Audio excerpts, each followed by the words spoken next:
streets are being patrolled by gangs. They're scum, just like you. And they're here to hunt you down and cut you up. I'll try to direct you as best I can, but other than that, you're on your own. It's up to you. Okay, are you ready? Camera, action.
Video games are one of the most popular forms of entertainment in the world today.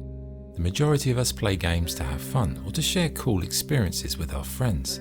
But like anything in life, gaming has a dark side.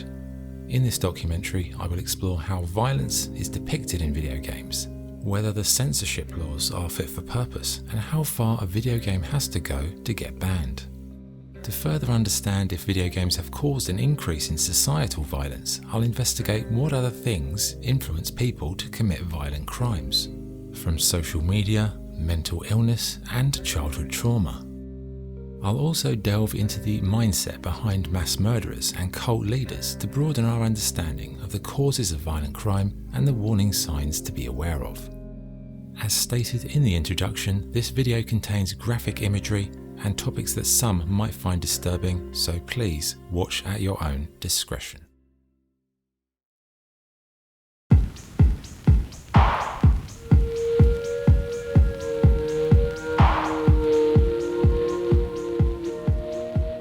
1992, the home console market was growing at an incredible rate. A wide array of arcade machines were being ported to the home market. One such port was Mortal Kombat.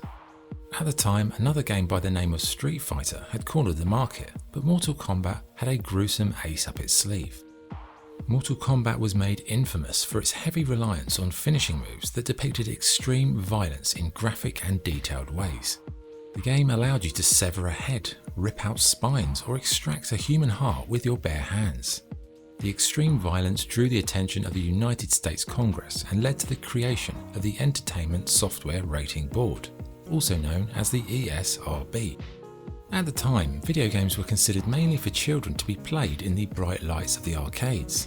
But as gaming became a part of home entertainment, the need for regulation became apparent, especially when dealing with graphic violence on a level that had not been seen before. Despite the controversy, Mortal Kombat became one of the most popular video game franchises of all time.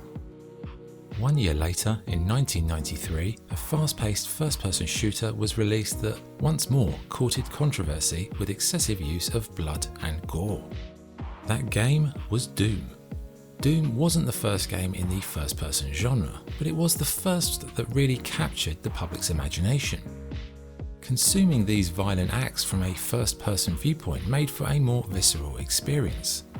In the following years, Doom was cited as being an inspiration to the Columbine high school attackers, as it became known as one of the most controversial games of the 1990s. In 1997, a new franchise emerged that caused controversy for its depiction of violence against civilians. That game was Grand Theft Auto. GTA gave the player complete freedom to do whatever they wanted, which inevitably led to violence and carnage. However, in recent years, it was reported that the team behind GTA sought out that controversy and allegedly funded negative reviews and articles to increase the game's popularity. Controversy has followed GTA throughout the years. Grand Theft Auto 3 allowed players to kill police officers, hire and kill prostitutes, and carry out many unsavoury acts. Much like in the case of Mortal Kombat, GTA has gone on to become possibly the biggest franchise in video games today. Later that year came another game that would once again gain the media's attention in regard to violence. Postal was an isometric shooter developed by Running with Scissors. The game saw the player kill police and civilians alike and caused public outrage. The controversy was further elevated in part due to the traumatic climate of school shootings across America at the time. The team behind the game were forced to alter the ending to express a more remorseful tone. For reference, the term postal originates from a series of incidents from 1986 onwards where US Postal Service workers shot and killed managers, co-workers and police officers. Between 1970 and 1997, over 40 people were killed by Postal Service employees in at least 20 separate incidents. In 1999 came Kingpin: Life of Crime, a first-person shooter featuring extreme gore, violence and profanity. On the surface, it wasn't the most violent game of all time, but it became a victim of circumstance as the game released shortly after the Columbine massacre.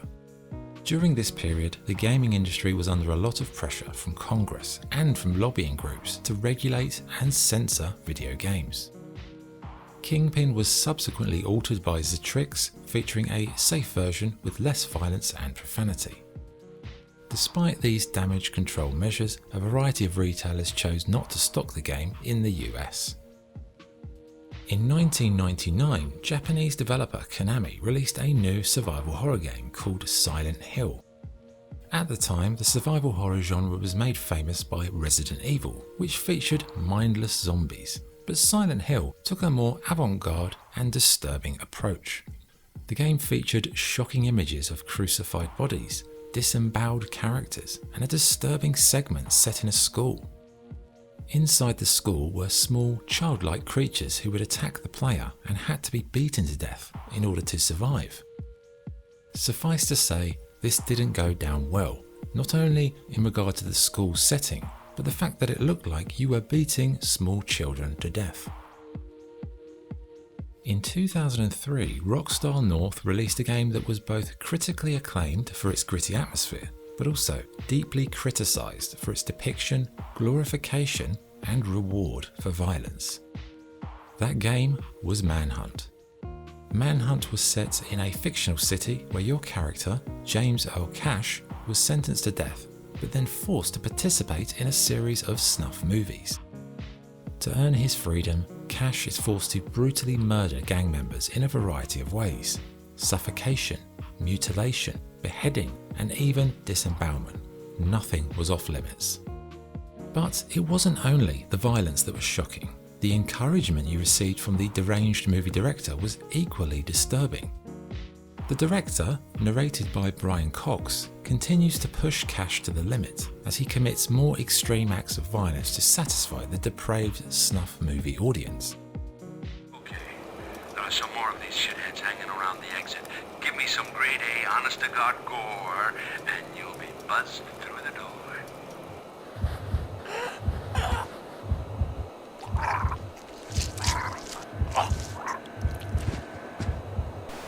That was one killer shot, attaboy. The controversy around Manhunt was widespread, and it led to the game being banned in several regions. The game drew criticism from US Representative Joe Backer, who helped create legislation to fine adults selling the game to children under the age of 17. In 2004, Manhunt was linked to the murder of 14-year-old Stephen Pecoraro by his 17-year-old friend Warren LeBlanc. The first media reports claimed police found a copy of the game in LeBlanc's bedroom. Giselle and Patrick Pecoraro, the parents of the victim, claimed that the game had influenced LeBlanc and played a contributing factor in the murder. The Entertainment and Leisure Software Publishers Association offered sympathy to Pecораro's family, but rejected any connection between the game and the murder. It was also noted that Manhunt was rated 18 by the British Board of Film Classification and therefore was not intended for minors. Following the controversy, Manhunt was removed from sale by some vendors in the UK, including Dixons and Game.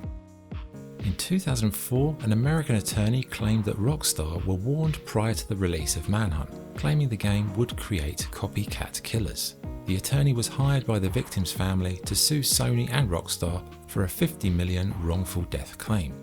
But a judge ruled that LeBlanc was solely responsible for his actions and sentenced him to life in prison. In 2006, a game was deemed so offensive that the mayor of Rome called for the game to be completely banned in Italy. That game was Rule of Rose.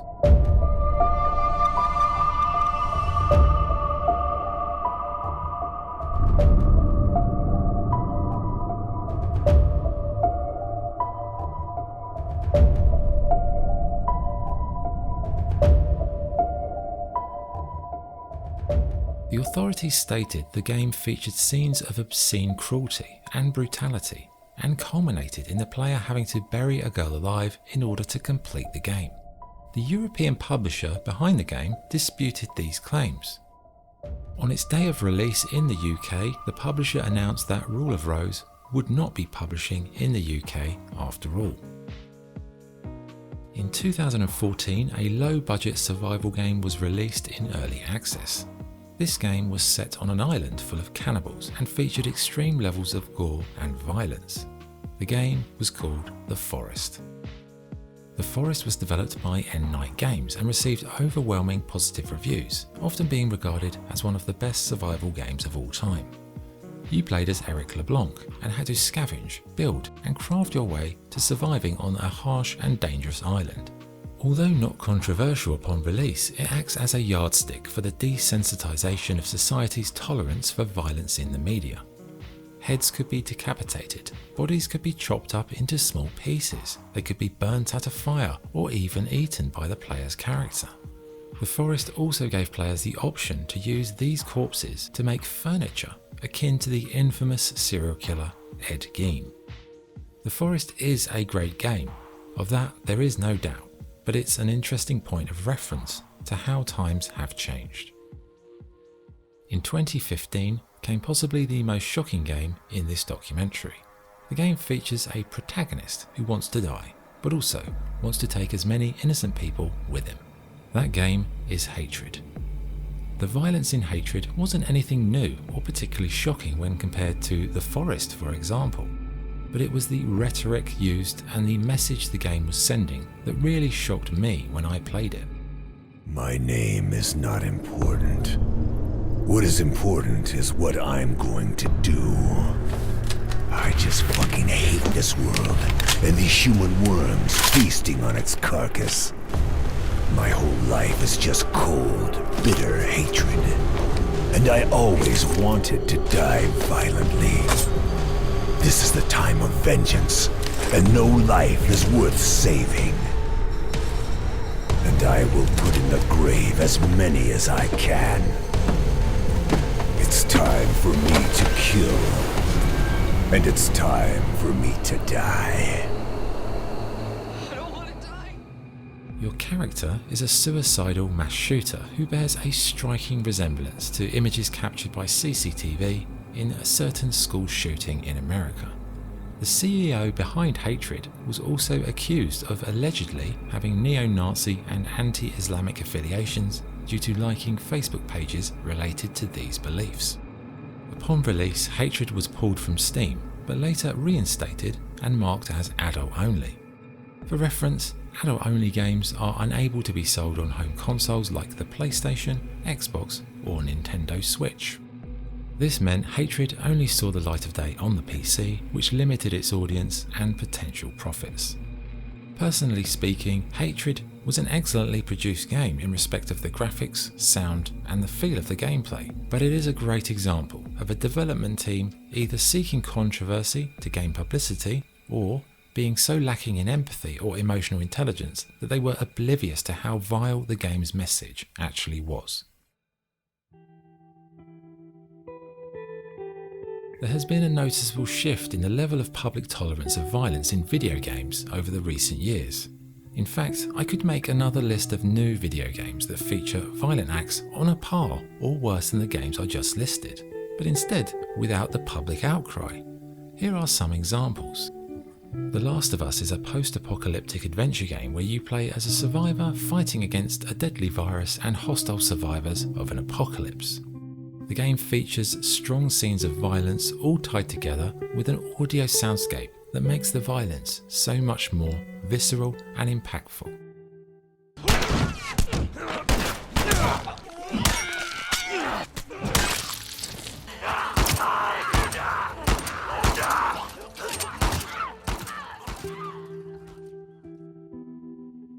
The Evil Within is a horror game with huge amounts of violence and shocking scenes where your character tracks down a killer in these macabre situations. Dead Island 2 recently released with a specific gore system that allowed you to slowly chop off zombie body parts, one slice at a time. And finally is the Texas Chainsaw Massacre, which was released in 2023. The Texas Chainsaw Massacre lets you play as a family of serial killers or as their intended victims. The game sees some truly awful and shocking violence using all manner of weapons from knives to chainsaws. It's another example of mainstream gaming being increasingly more violent and bloodthirsty.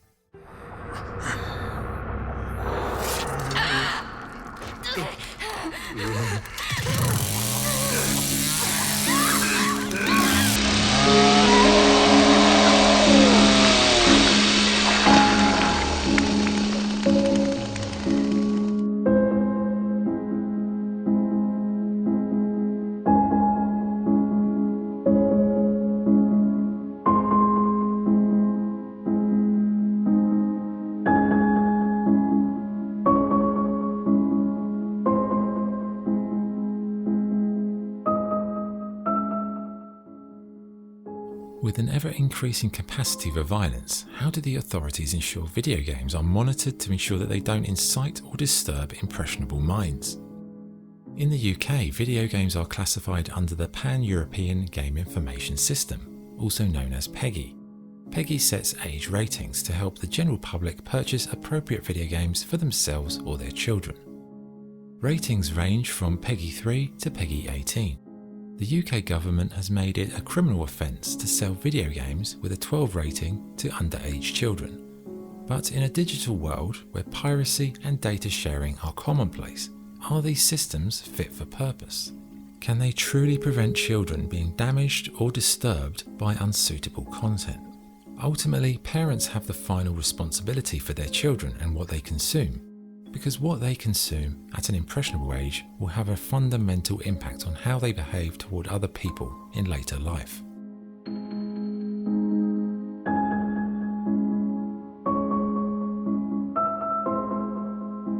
As we covered earlier, several video games have been implicated as influencing people to commit violent crimes. The vast majority of killings linked to video games fall into the school shooting category, where young boys go on a killing spree on their school grounds. The FBI has researched mass shooters in an attempt to understand and identify the early warning signs that may be present for potential shooters. Here are some of the potential warning signs. A student with an obsession for a film, TV show or video game that has a strong theme of violence, hatred, control, power, death and destruction. A student who only plays violent video games, often showing more interest in the acts of violence than the game itself. In 2004, the Secret Service published a report on 37 incidents of school violence. The report found that 24% of attackers expressed an interest in violent literature, 12% were interested in video games, and 37% were interested in their own writing, such as poems or essays on violence. Based on these findings, it's hard to suggest video games are the largest impact on young people when contributing to their capacity to commit violent crime. But when a school shooting occurs, it's a shocking event that stuns not only the community it takes place in, but the wider society around it. When a shocking event takes place, society needs to explain it. We need someone or something to blame so that we can aim our anger towards it. Video games have become an easy target and a quick explanation the authorities use to tidy away why these extreme events occur. But in order to understand the why, we need to investigate what makes a killer.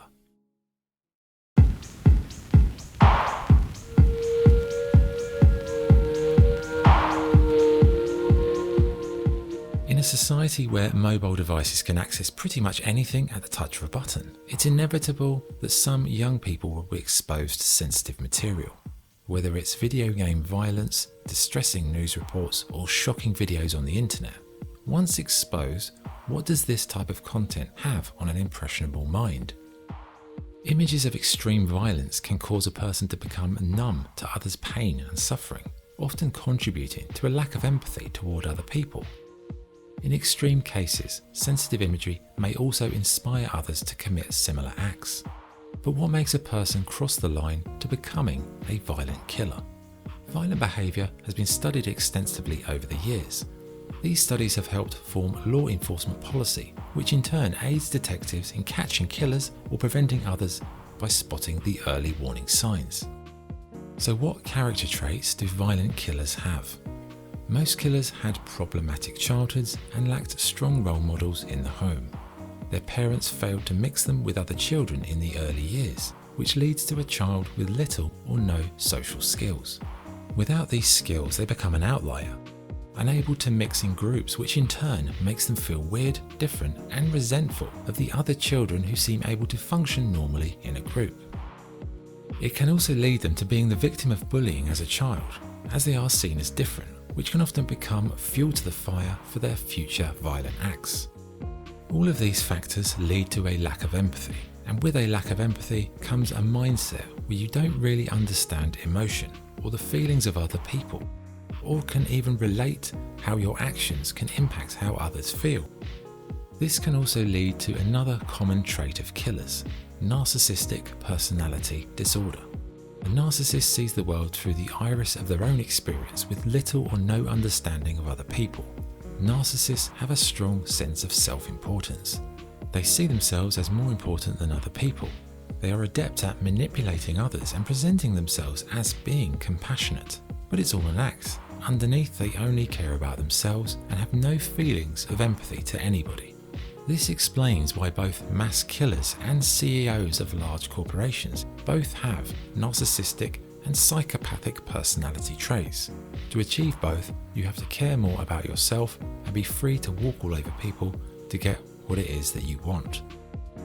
Violent individuals often have deep-rooted trauma from their childhood, where they felt unloved by their parents or were actually abused by a parent or a close family member. Childhood trauma left unchecked can fester over a period of years and cause huge resentment towards a person or a group of people. Many serial killers had troubled relationships with their mothers also, leading them to form feelings of hatred towards women, feelings that they would later take out on other women via their murderous acts. As I said earlier, mass killers are overwhelmingly classified as psychopaths. But what is a psychopath?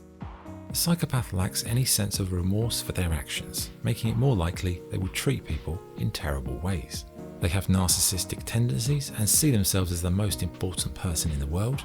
They don't feel normal human emotions like compassion, love, or empathy. Instead, they learn to imitate these emotions so that they can function in day-to-day life and hide in plain sight.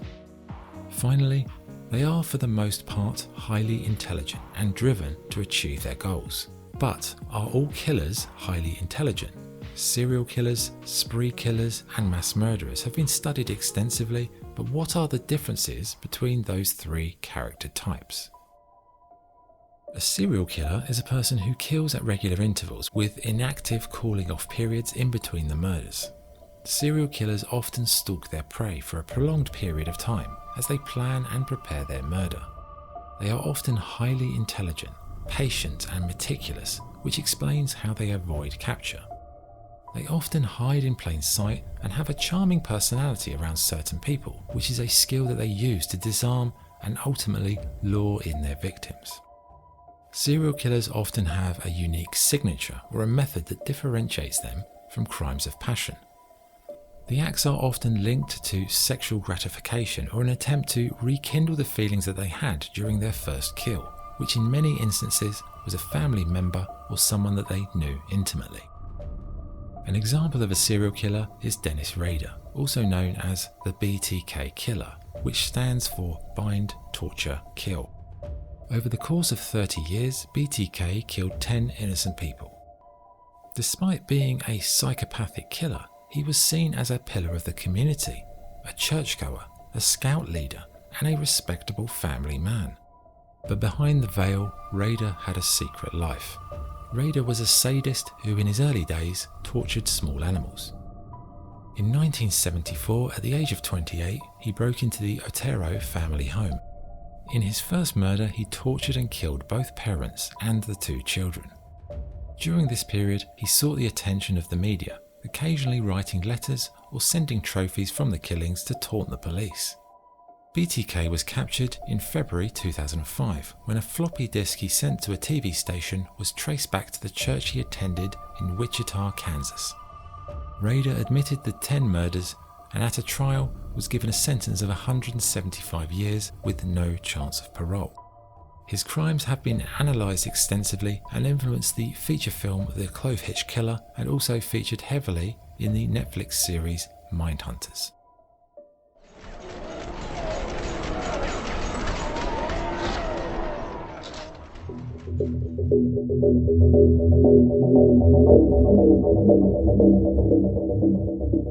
A spree killer murders multiple people across multiple locations, often carrying out these killings in a period of hours or days. They differ from serial killers as their actions seem to be an inevitable way of being caught, with each incident making it more likely the authorities will capture them.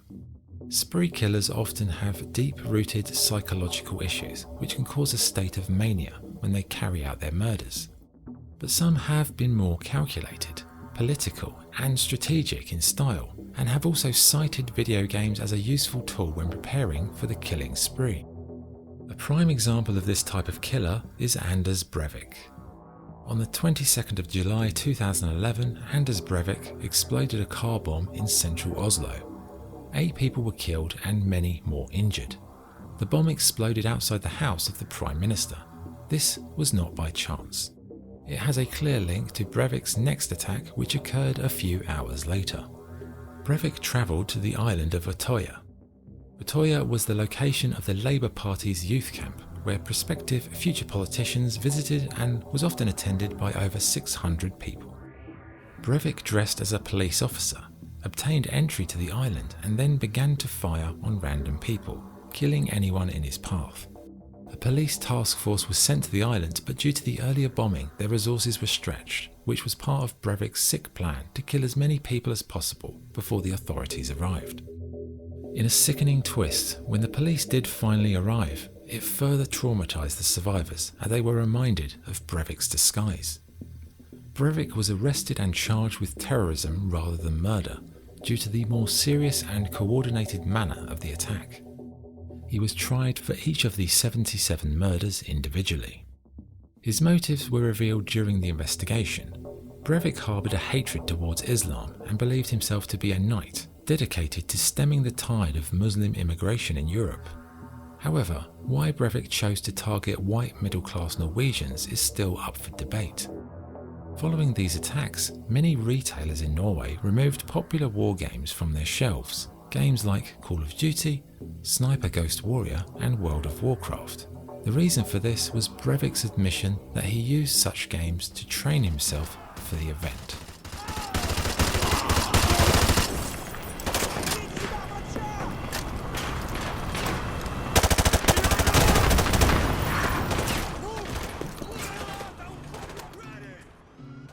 The third killer type are mass murderers. Mass murderers are different to the other 2 types as they kill all their victims in one shocking incident. It's also worth noting that the vast majority of cases where video game violence has been cited as an influence were in this category. Mass murderers have a very different profile to serial killers, for example, who are often regarded as highly intelligent. Mass murderers are often seeking revenge on society and are driven by feelings of anger or rage. It explains why they choose to conduct mass shootings in locations such as schools, where they can inflict the most pain and carnage on the society that they feel has done them wrong. In many cases, the mass shootings act as a prelude to the shooter's own suicide. It's this level of cowardice that separates them from, say, the serial killer, who kills to feel power or sexual gratification. The mass murderers don't have the courage to face the consequences of their own actions, instead opting to create as much pain as possible and then end their own lives.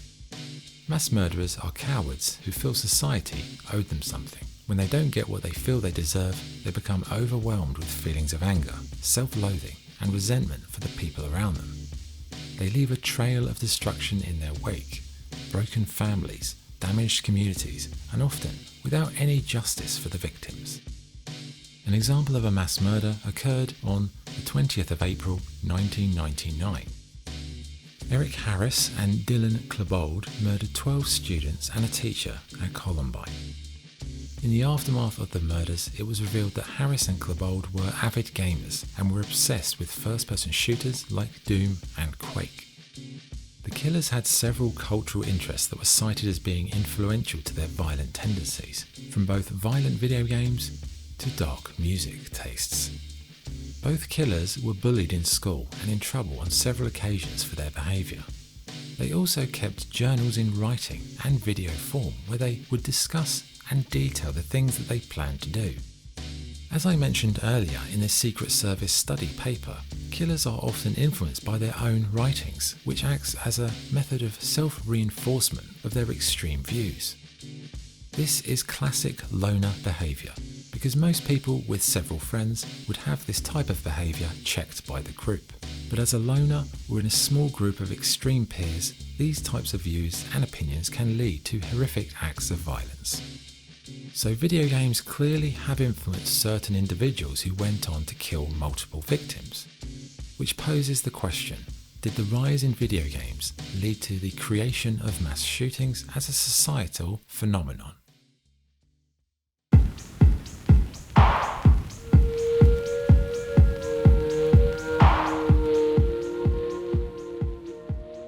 A man called Howard Unruh decides to go to the movies on Labor Day. He was attending to watch a double feature, but also to meet a man he had been having an affair with. Unruh, 28 years old at the time, was held up in traffic, and by the time he reached the theatre, his date had left. He went to see the movies anyway, and at 3 AM the following morning he arrived home to see his new fence had been tampered with, as he'd been having a dispute with his neighbour in the previous days. This was the straw that broke the camel's back. On the morning of Tuesday, September the 6th, Unruh left his apartment with his German Luger pistol and a considerable amount of ammunition. What followed has since become known as the Walk of Death. Unruh killed 13 people and wounded a further 3 more in a 20-minute killing spree. Unruh was apprehended by the police and later charged and found to be criminally insane. The Walk of Death remains the deadliest mass shooting in the history of New Jersey, and is the first high-profile mass shooting following the end of World War II. So, with that in mind, it's clear that mass shootings have taken place long before video games entered the consciousness of popular culture, but they seem to be growing as a phenomenon in the last 50 to 70 years. What has caused this shift? What has made more people go out and kill en masse, whether it be with guns, explosive devices, in a sequence, or in a mass killing?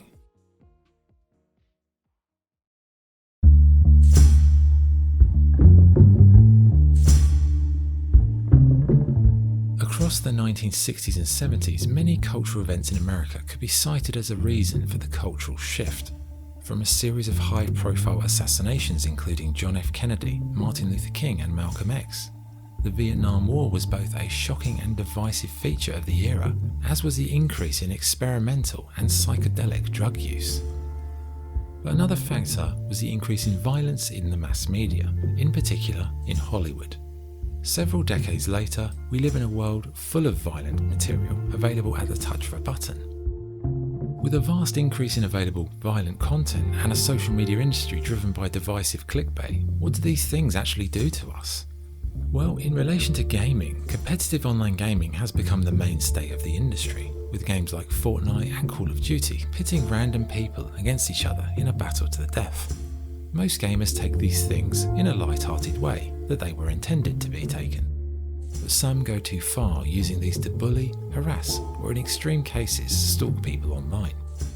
This toxic behaviour is something any online gamer will have encountered from time to time. an angry adversary who takes defeat personally and attacks other players with hate speech or even digital death threats. But making a death threat online and actually going through with it, that is quite a leap. Or is it? The problem with social media abuse, in particular in gaming, is the relative unchecked nature of it, with little or no consequences for their actions. This kind of behaviour may start in a virtual realm, but left unchecked and given time to fester, it can embolden the individual to carry this behaviour over into the real world. Over the last few years, there have been a plethora of cases where young children have been killed by people they met online, whether it be adults targeting young kids, or children themselves seeking revenge for being ridiculed on social media or embarrassed when gaming. These types of crimes are on the increase. But what is causing this increase? Is it the untapped mental health crisis caused by the pandemic, where vulnerable people were left isolated and may have lost their ability to feel empathy towards others? Or is it the increase in violence in the media creating a desensitized generation who have untreated post-traumatic stress disorder, something usually associated with soldiers who see the horrors of war? Is it a lack of positive role models in society, with everything now about being popular or getting clicks, regardless of the cost on others? From my perspective, all of these things can be tied more to the mobile device culture we all live in these days.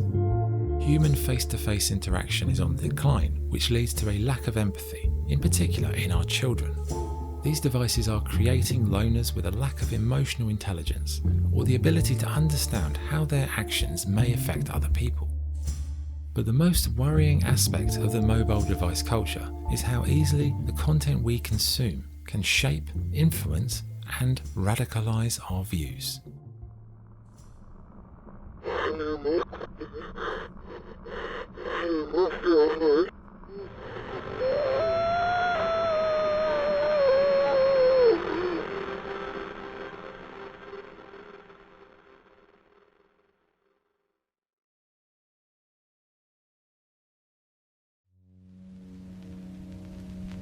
I met Anne first, waiting for the bus.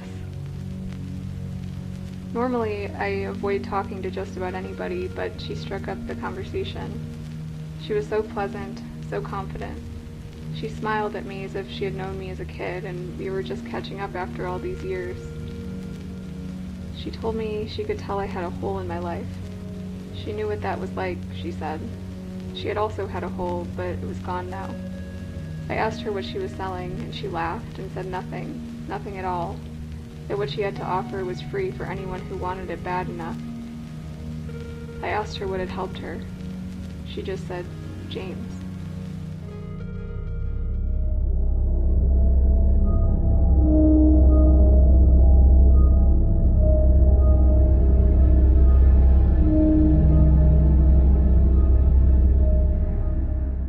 Being radicalized is not a modern phenomenon. Over the years, inspirational individuals have distorted the minds of young people, whether it be for fame, sadistic pleasure, or mass murder. The cult leader acts as a guru or figurehead for a bizarre cause and seeks out young, impressionable disciples. But what constitutes a cult? A cult is a group of people that display an unquestioning commitment to its leader regardless of their belief system or ideology.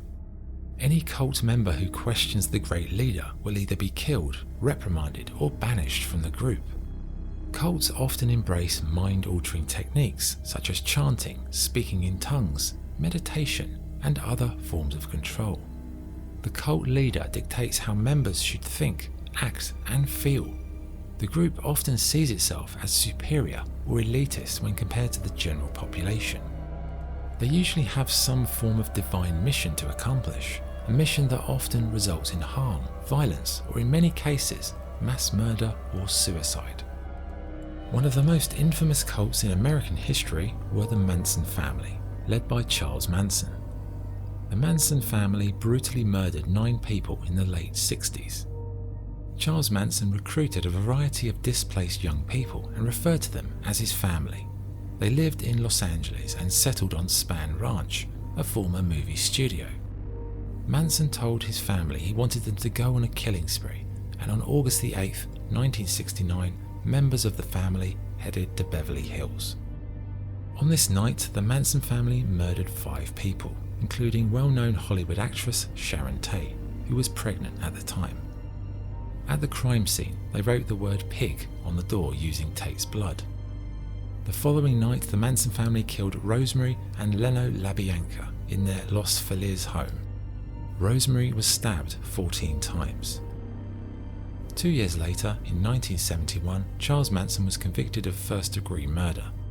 Manson remained in prison until he died on November 19, 2017, at the age of 83. Another cult, this time based in Japan, shocked the world during the mid-90s. Shoko Asahara founded the Aum Shinrikyo cult in the 1980s. Asahara claimed to be the Messiah, and his Doomsday cult had over 40,000 members at its peak. His teachings began with a spiritual feel, but over time became focused on violence and extreme acts. Cult members reportedly paid Asahara for the privilege of drinking his blood. On March 20th, 1995, members of Asahara's cult left 5 bags on the Tokyo train network during rush hour. These bags were filled with sarin gas. As the toxic nerve agent was released, passengers began to choke and vomit. 13 people died in the attack, with a further 5,800 injured.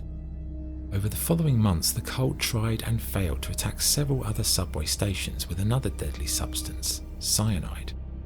Asahara was sentenced to death along with 12 other members of his cult. 7 members were executed in July 2018, including Asahara himself. Over the years, several video games have either included or touched upon cults. One game that took a poignant and introspective view on the subject was Sagebrush. In Sagebrush, you play as a former cult member who visits the location of a mass suicide by the Perfect Heaven cult. In Far Cry 5, the idea of cults is further expanded, with a pseudo-religious doomsday cult taking over a region of rural America. You play as a special agent who has to destabilize the cult from within, and the game covers several aspects of cult ideology and mind control. They will try to take from us, take our guns, take our freedom, take our faith. See, they've come for me. They've come to take me away from you. They've come to destroy all that we've built.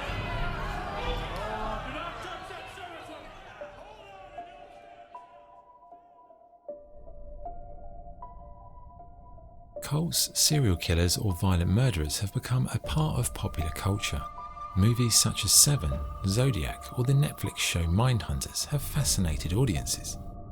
This fascination has bridged the gap into video games, with multiple examples where you, the player, are tasked with catching a killer. In games like Heavy Rain, you play as multiple protagonists involved in the investigation of the Origami Killer. The Origami Killer uses periods of rainfall to drown his victims.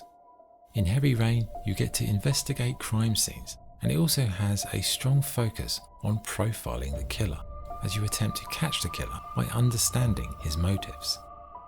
Another game that involves crime scene investigation is LA Noire. You play as a detective who has to survey the scene, investigate the body for clues, and question witnesses. This questioning also leads to other, longer interview interrogations where you've got to read the suspect's facial expressions for clues. Gabriel's been in trouble before. He left you here alone to answer for him, and you expect me to believe that his motive was honor? Please don't yell at me. I've done nothing wrong. Another game that lets you interrogate suspects is Detroit Become Human. This touches on humans and cyborgs committing crimes, but also investigating them. He took a bat and started hitting me. For the first time, I felt scared. Scared he might destroy me, scared I might die. So I grabbed a knife and I stabbed him in the stomach. I felt better. So I I stabbed him again and again until he collapsed.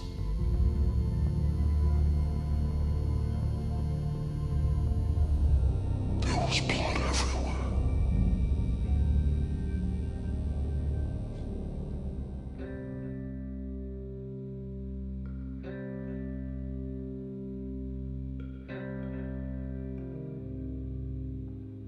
During the course of this documentary, I've tried to understand the causes of violence, from childhood trauma, mental illness, bad parenting, and other sources of influence in the media. In the end, we're all responsible for our own actions, whether we had a hard start in life or we've been exposed to trauma along the way. Taking out our grievances on other people won't make that pain go away.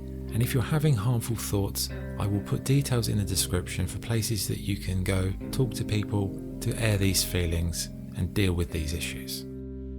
It's undeniable that some violent video games have had a hand in influencing people, inspiring them to kill, or helping the killers prepare for the day that they actually carry out their crimes. But does that justify censorship or banning? No, again, we are responsible for what we consume and what we allow our children to consume as well. Is murder for entertainment purposes healthy? Probably not, but again, most video games aren't doing it in a serious way, with one or two quite vile exceptions.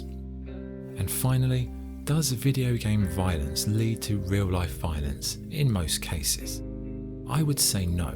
For me, as a lifelong gamer, I've played pretty much every major video game with violence in it, as have many people that I know. So I would say in general, video games are not the cause of a rise in violence.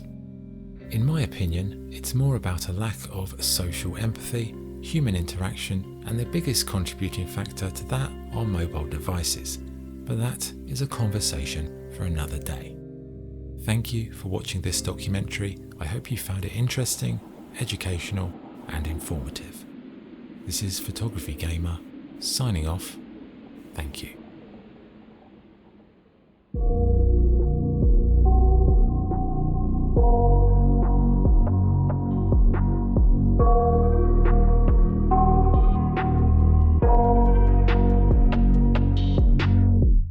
I got nightmares in my head, I fear that the thoughts build up until I can't hear, that my mind fills up into a creature, and it haunts me somewhere much deeper. Anxiety, filling up every space, no privacy. And silently, it could build and build until you finally see, whoa, it's taking over, damn no closure, moving closer. No exposure, I just wanna be a loner. Some can't stay sober, looking over all their shoulders, like moving boulders just to get out of the home. It sucks, I've had enough, I don't wanna feel the stuck under the rug, all my problems that I shove. I got nightmares in my head, I fear that the thoughts build up until I can't hear, that my mind fills up into a creature, and it haunts me somewhere much deeper. I got nightmares in my head, I fear that the thoughts build up until I can't hear, that my mind fills up into a creature, and it haunts me somewhere much deeper. I've been feeling weird, I can't seem to focus good enough. Nothing's really clear, sometimes it could be a little tough. I just need to feel like the end's in sight for me, but let's be really real, anxiety can foggy all this stuff. I've been feeling weird, I can't seem to focus good enough. Nothing's really clear, sometimes it could be a little tough. I just need to feel like the end's in sight for me, but let's be really real, anxiety can foggy all this stuff. It sucks when you finally feel like giving up. Oh God, no luck, everything feels like you're sticky stuck. I'm lost, handcuffed to the bed where I sleep, don't give a fuck. Can't stop, unplug, feeling overwhelmed, I think I've had enough. Gotta find a way to get some energy, gotta find someone who's a good friend of me. I need purpose to make it all worth it, I'm still searching and I'm still learning. I want a life that's filled with memories, not a life with regret and frenemies. I need focus to keep me from hopeless psychosis if I keep moping. I got night.